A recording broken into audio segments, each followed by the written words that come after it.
CityNews. Remember the winter that never happened? Well, it is happening now in a big way. In the early days of spring, no less. Our chief meteorologist, Natasha Ramsahai, is tracking the snowstorm. We'll check in with her in just a few minutes. But first, we head out to Shauna Hunt, our intrepid Shauna Hunt, who's been outside all day. You don't look as cold as I thought you would, Shauna. How's the city responding to our first significant snowfall in a while?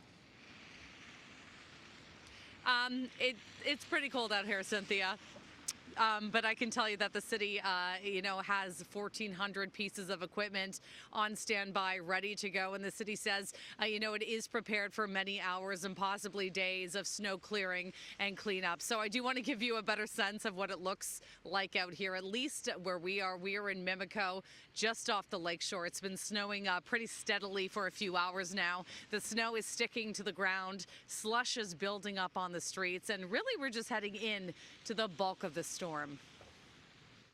We anticipate that the plowing operations will begin after rush hour and continue throughout the entire evening. Spring came in like a lion with winter-like temperatures followed by this blast of snow, and it's causing dicey driving conditions right across the GTA. We certainly ask all our residents to drive according to the weather conditions. Rush hour is when we actually anticipate the snowfall to be stronger. City salters hit the expressways, major roadways, and TTC routes earlier in the day, doing a couple of rounds before the worst part of the storm rolled in.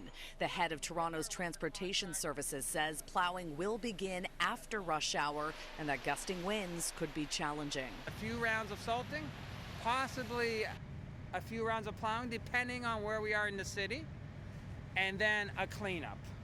So we ask the residents to please be patient. We could clear a certain road or certain infrastructure, cycling, and then a wind will come by and throw the snow back. It's also all hands on deck at the TTC as people are being encouraged to use public transit. We do have anti-icing equipment out there right now. Snow removal vehicles have been deployed as well. This is to keep our rails, our switches, our overhead power working. But you will have to plan ahead. 56 bus stops on hills and other problem areas have been suspended until further notice, and service on surface routes could be a little slower than usual. We'll also be deploying extra buses today on some of our busiest routes.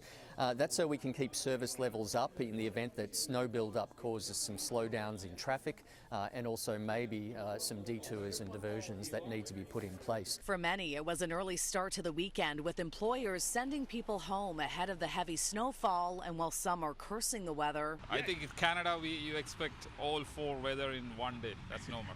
Others like Kofi are taking it in stride. What is my next option? To be home and cooped up inside and all sad? Nah, I had to come out. I had to enjoy the weather.